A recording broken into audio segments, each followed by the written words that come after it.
Guys, আজকে আমরা সবাই মিলে পিকনিক করছি একটা পুকুর পাড়ে, সুন্দর মনোরম জায়গায়, চারিদিকে নারকেল গাছ, ফুল গাছ, খুব সুন্দর জায়গাটা। আমি আজকে কিছুই আনে দিয়েছি, তো কাজের আইনি পয়সা নিয়ে এসেছি, কি কামও তো দেয়, আমি বলি পয়সা নিয়ে এসেছি, খেয়ে নেবো। এই আমি পেঁয়াজ দেবো না। আজকে আমাদের বৃহস্পতিবার।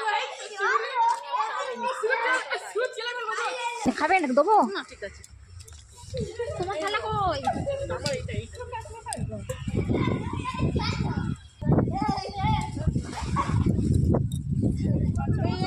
এদিকে একটু তাকাও সবাই, একটু বলো আমরা টাটা করে দাও।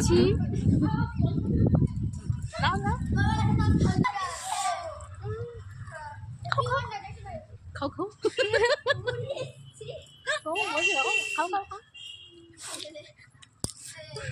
শোনো, গালে তোলো। আজকে একটু চুপ আছে, কাল খুব কাম ছিল না, আজ একটু চুপ আছে। এরাই ভালো কাজ করেছে, হাত দিয়ে ঠিক আছে।